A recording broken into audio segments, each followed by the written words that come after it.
The mess hall buzzed with the usual midday noise, trays clattering, boots scraping, and voices overlapping in the easy chaos of soldiers between drills.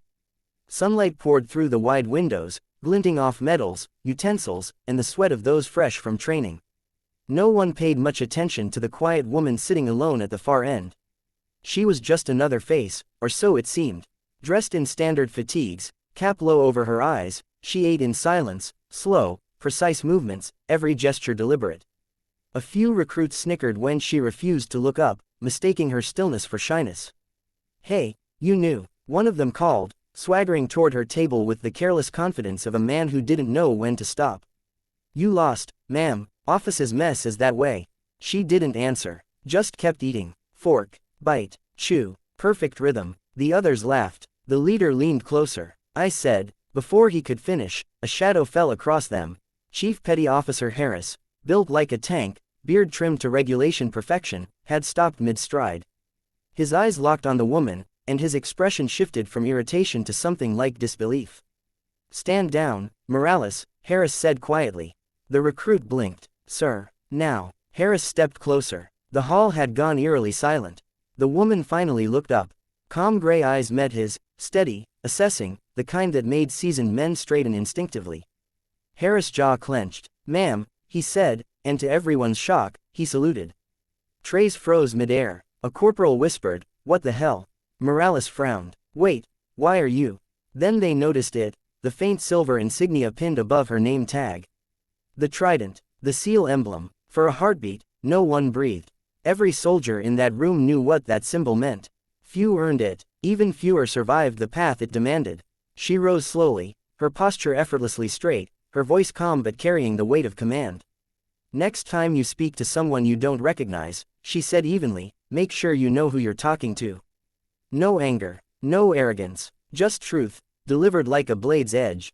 Harris cleared his throat. "Apologies, Commander. Didn't realize you weren't supposed to," she interrupted, picking up her tray. "Just here for the training eval." As she walked past, the room parted for her without a word. Even the rowdiest recruits stood stiffly at attention. Morales stared after her, face drained of color. When the door closed behind her, the silence broke with a single whisper from the corner table. "Did he say Commander?" "Yeah," someone muttered. "Commander, Raina Cole, the one from Task Force Phantom." Forks clattered. A legend had just eaten lunch among them, unnoticed until it was too late. The whispers hadn't stopped since Commander Raina Cole left the mess hall. Every table buzzed with half-remembered rumors, missions no one could confirm, operations classified even to senior staff. Her name floated like smoke: Phantom Squad, Red Sand Rescue, the Kabul Breach. Morales hadn't said a word since. He sat stiffly, staring at his untouched tray, his earlier smirk long gone. Chief Harris finally broke the tension. "Morales," he said, arms folded, "you just mouthed off to a living legend." The younger man swallowed hard. "Sir, I didn't know." "Exactly," Harris growled. "You never know. That's why you keep your mouth shut." Before anyone could respond, the intercom crackled to life. "Greater than, attention all personnel. Immediate assembly in Training Hangar 2. Repeat. All personnel, Training Hangar 2. Now." Every head turned. An unscheduled assembly meant one thing: evaluation. Minutes later, the entire unit stood lined up inside the hangar, an expanse of concrete and steel echoing with nervous footsteps. Targets, drones, and obstacle rigs had been hastily set up. At the far end, a single figure waited, arms crossed. It was her, Commander Cole. The same quiet composure, same steady gaze. But now she wore tactical black, no rank displayed, no insignia visible.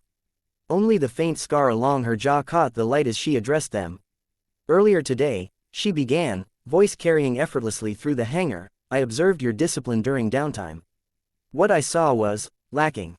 No one dared move. This base prides itself on readiness," she continued. "So we're going to test that. Right here, right now." She pointed to the far end of the room where targets and dummy hostiles stood. "Standard response drill. You'll pair up, engage, clear, and secure in under 2 minutes. Failure isn't just points off. Failure means you don't belong here." Harris stepped forward. "Ma'am, if I may." "Chief," she said sharply, "you'll demonstrate first." He blinked, then nodded. "Yes, ma'am." Harris moved with precision, clearing corners and firing blanks into the targets. His performance drew murmurs of approval, until she stopped him with a raised hand. Time: 2 minutes, 12 seconds, she said coldly. You're dead. Gasps rippled through the ranks. Then she picked up a rifle herself. Watch carefully. She moved like liquid shadow, silent, fluid, each movement calculated. In 34 seconds, every target was down, every zone cleared. The final shot echoed through the hangar before anyone realized she'd even reloaded. 34.8, she said, lowering the weapon. That's your new standard. Harris stared, half in awe, half in disbelief. Morales finally found his voice. Ma'am, what unit were you with? She looked at him for a long moment, then smiled faintly. Classified, she said, but if you survive the next 2 weeks, maybe you'll earn the right to know. The hangar fell silent again, not from fear this time, but from something else. Respect.